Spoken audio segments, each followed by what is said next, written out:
cuyo protagonista será nuestro amigo y colaborador Santiago Mata. Y vamos a seguir verdaderamente con donde nos quedamos el otro día en lo que se refiere a la relación de la Kriegsmarine, de la flota de Hitler, que lo último que hablamos el otro día fue la actuación entre 1940 y 43 de los corsarios, el Atlantis, el Orión, el Widen, el Thor, el Penguin, el Cormoran, el Michael, el Sátiro, si los digo bien. Realmente ya terminamos de hablar un poco de ellos y de cómo realmente habían conseguido lo que siempre Santiago mantiene, porque ya les advertí a ustedes el otro día que Santiago, aparte de ser un magnífico historiador y por supuesto el máximo conocedor de las Fuerzas Armadas del Tercer Reich, vía investigación, no vía leyenda ni vía tontería habitual, realmente está siempre convencido de que la flota de superficie alemana no fue derrotada nunca, que incluso al término de la guerra todavía controlaban en gran parte el Mar del Norte y el Mar Báltico. Pero en fin, vamos a volver un poco atrás respecto de los corsarios y vamos, Santiago, por favor, a hablar un poco de una de las obsesiones de Hitler llamada Noruega y del tema Narvik y el sacrificio de los destructores.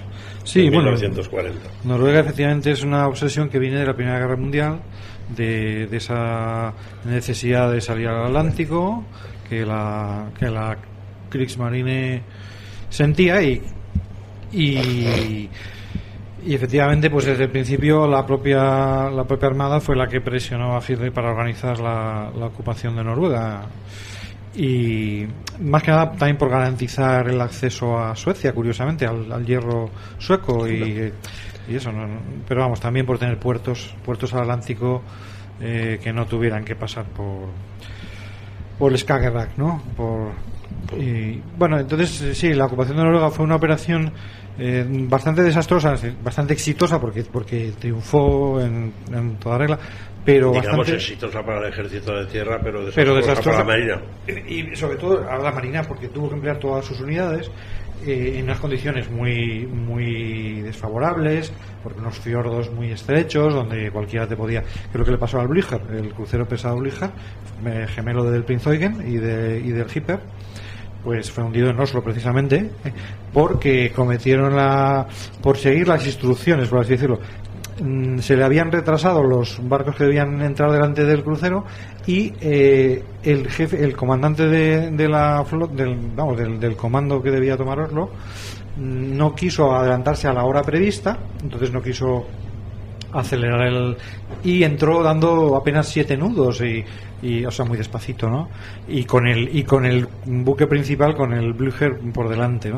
Y una batería de costa que era con unos cañones Krupp de 1870, o sea, una cosa súper anticuada, al mando de un coronel retirado, pues le pegó 2 pepinazos y lo dejó herido de muerte, y luego lo remató una batería de torpedos con 2 torpedos que iban manejados manualmente, vamos, o sea que no tenían ni nada, ningún tipo de... ¿Por qué? Pero porque claro, es que ahí había poco más de medio kilómetro de distancia, y claro, a esa distancia hundes a quien sea, y de noche, ¿no? Con lo cual ahí escarmentó. Desgraciadamente no consiguieron la Armada tomar Oslo y se resolvió la situación enviando tropas aerotransportadas que en un par de horas se tiraron sobre Oslo, claro, y ocuparon la ciudad. O sea, que era muy poco lógico, por el honor de que la Armada interviniera en la guerra y tuviera protagonismo, hacer una operación que era muy arriesgada.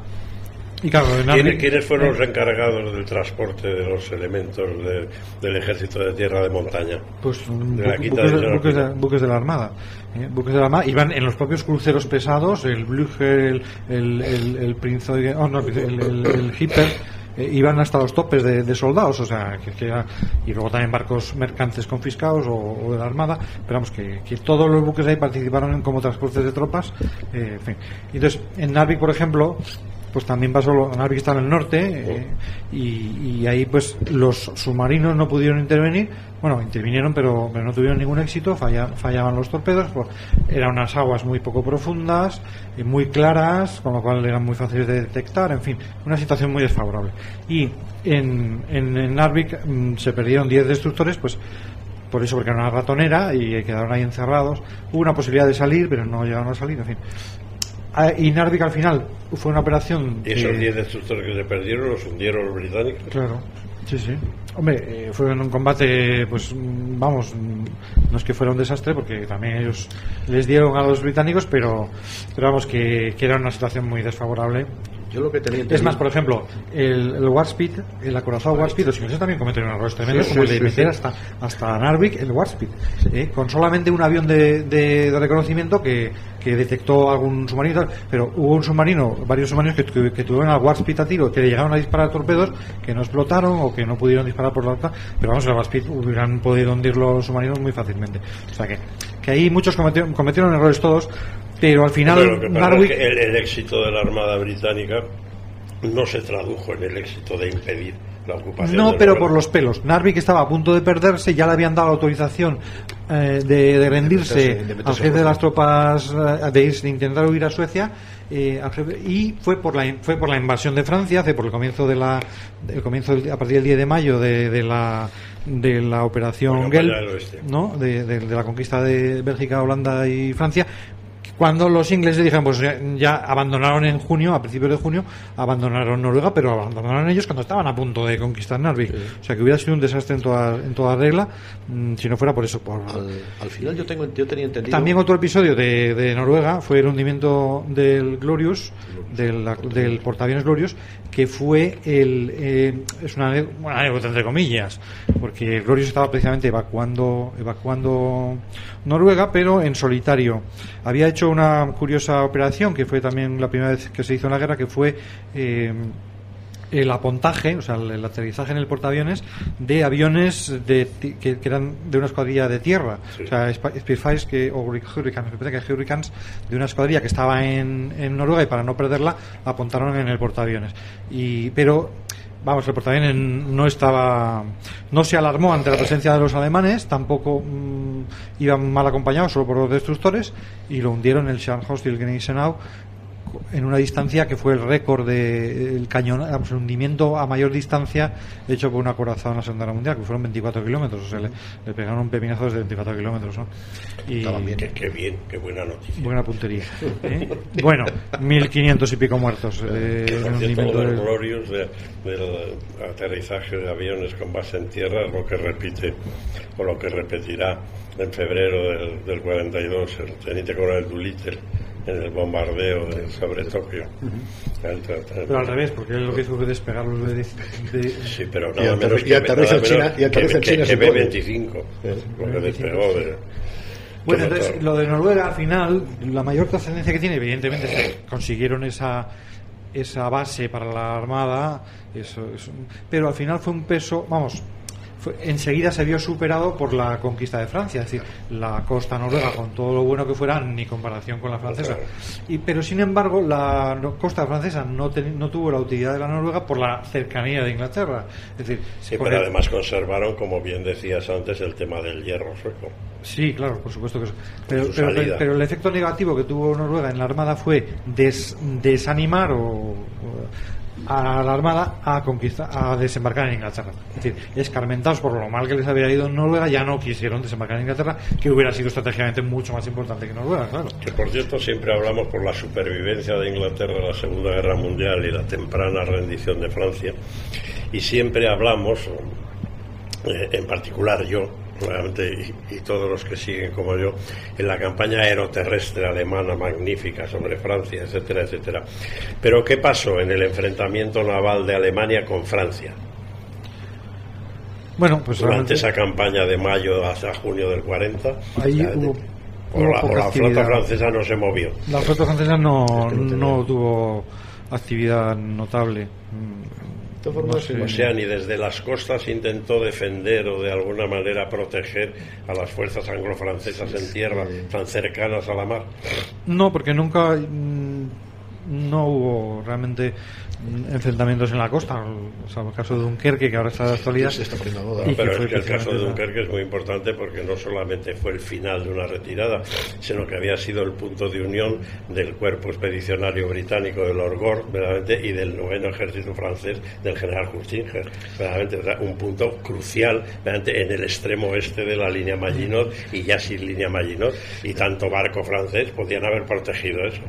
No, sí, el hecho es que Dunkerque fue un error sobre todo de los alemanes, no los franceses ni los ingleses. Es que Hitler era muy anglófilo. Pero fue el problema era el miedo a perder los carros de combate. No, pero es que incluso realmente yo no tengo noticia, o si se tiene noticia clara, no es eso. En la famosa retirada, utilizando todos los medios navales disponibles, Inglaterra, de su ejército expedicionario de Dunkerque, la flota francesa, ¿qué hacía? También intervino, los franceses perdieron 6 destructores en Dunkerque, o sea, que intervino retirando gente. Los ingleses perdieron 9 destructores y los franceses 6, o sea que por ejemplo, hace poco leí un dato de que es, pues el mito de Dunkerque es que la participación ciudadana, y dicen los datos de que solamente dos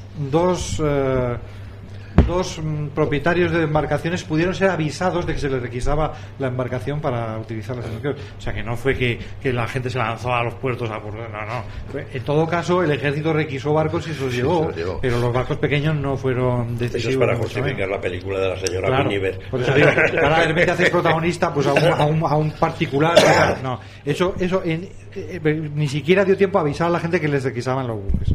Pero vamos, que ahí intervinieron, por supuesto, los principales que intervinieron en la evacuación, buques de gran tamaño y los buques militares, por supuesto. Y ya digo que los ingleses perdieron 9 destructores en Dunkerque y los franceses 6. Por lo tanto, la intervención francesa fue tan relevante como la... O sea que los franceses se comportaron con los ingleses mejor que al revés. No exactamente. Además, la proporción de soldados viene a ser la misma, 200.000 ingleses y 100.000 franceses. Ya se había producido antes de comenzar la campaña del oeste la negativa del mariscal Downing, el jefe de la RAF, a Churchill, de mandar aviones y nada. Eso es un mito francés, porque hasta que se produjo la retirada de los aviones ingleses por necesidad, realmente los ingleses habían echado toda la carne en el asador. Yo no tengo exactamente aquí los datos, pero habían sacrificado muchísimos aviones y llegó un momento en que ya lo que tenían, lo que les quedaba, lo necesitaban para la defensa, pero hasta ese momento se habían empeñado a tope. Es más, realmente es mucho más decisiva la falta de implicación de la aviación francesa en la campaña de Francia. Eso sí que es vergonzoso, que la aviación francesa tomó por su cuenta y riesgo la decisión de retirarse y marcharse a Argelia, dejando tirados a los soldados, precisamente en un momento en que la Luftwaffe estaba a punto de quebrar, porque había perdido más de la mitad de sus efectivos y y las salidas, los aviones franceses de caza no hacían ni una salida al día contra más de 4 los alemanes, o sea que la Luftwaffe está sometida a una presión terrible que la aviación francesa no echó de la misma manera. Ya sabemos todos, querido Santiago, históricamente, que la operación León Marino de invasión de Gran Bretaña nunca se llevó a cabo, y además pues con la satisfacción de Hitler, que como tantas veces hemos mantenido, estratégicamente y políticamente soñaba con una Inglaterra dominando los mares y que le dejara a él la hegemonía continental, cosa que no se produjo, y efectivamente que esa operación Shiloh, el León Marino, nunca se produjo. Pero ¿por qué no se produjo tampoco la operación Félix previamente al cantadísimo desembarco en el norte de África en noviembre del 42, realmente por parte de los angloamericanos, ante cantadísimo y con ocupación de la bahía española de Algeciras, etcétera, con un comportamiento español más que justificativo de que se hubiera podido producir la operación Félix? A no ser que hubiera sido como el chiste que se contaba por entonces, que yo era muy pequeñito, pero todavía lo recuerdo, que se decía que Hitler había renunciado a la operación Félix de invasión de España por la Renfe, por lo lenta que era la Renfe. A ver, la operación Félix que ha estudiado, tengo que decir, un señor que se llama Antonio Mata, que no soy yo, que es mi hermano, que estudió la operación Félix a fondo y realmente ha publicado un pequeño libro con los documentos. Pues esencialmente la operación Félix tenía que haber sucedido a finales de enero del 41, febrero como máximo, y por tanto se tenía que haber dado la orden pues en noviembre, los últimos meses del 40, ¿no? Entonces es el momento decisivo. Es decir, un momento en el que el problema es que Hitler no podía tener las manos quietas y tenía que hacer algo, era activista, ¿no? Entonces, como Hitler no podía atacar a Inglaterra, pensó en hacer daño a Inglaterra en otra parte. Entonces, ¿por qué Hitler? Efectivamente, la Operación Félix no se hizo por las excesivas exigencias de España, porque Franco exigió demasiado, sobre todo porque hubiera enfrentado a Alemania contra Francia, y todavía entonces Hitler manejaba no es por anglicismo, no es por anglofilia, sino por francofilia. A decir francofilia en Hitler es mucho decir, porque odiaba a los franceses con todo su corazón, pero tenía un poco de seso, y él todavía confiaba en poder llegar a una paz con los franceses. Entonces él no quería tocar las colonias francesas en África. Pero vamos a y ver, por la exigencia española de que sí, pero aparte de lo de la exigencia española de Hendaya, de Argelia, Marruecos, la Operación Félix era en combinación con España o contra España. No, era, a ver, la combinación a la fuerza. Era con permiso español, que pudieran pasar las unidades alemanas, y incluso con apoyo artillero desde España, o sea, pero básicamente la iban a hacer los alemanes. Y esa la gran diferencia entre León Marino y Félix es que León Marino solo se pensó y se planificó hasta cierto punto, pero la Operación Félix se planificó hasta el último milímetro. Estaba completamente planificado qué unidades iban a intervenir, a cuánto tiempo iba a durar el bombardeo, todo estaba perfectamente planificado. Solo faltaba pero bueno, y eso realmente hubiera impedido, sin ninguna duda, hubiera producido la Operación Félix, la toma de Gibraltar, y hubiera impedido la operación del norte de África. ¿Por qué no lo hicieron? Pues por eso, porque España pedía las colonias francesas en norte de África, y eso no estaba dispuesto a darlo Hitler. Hitler tenía bastantes problemas y quería ver si podía atraer a los franceses a su bando, y no lo consiguió, ¿no? Vamos, no lo consiguió, pero lo intentó. Entonces no quería enfrentarse a Francia, no quería ofender de esa manera a Francia, y Hitler y Franco, impulsado también por Canaris, de que hemos hablado antes, pues Canaris no quería que España entrara en la guerra. Claro, hubiera implicado la entrada de España en la guerra, porque sí, lo que pasa es que realmente todos esos parecen posturas absurdas de Hitler y compañía.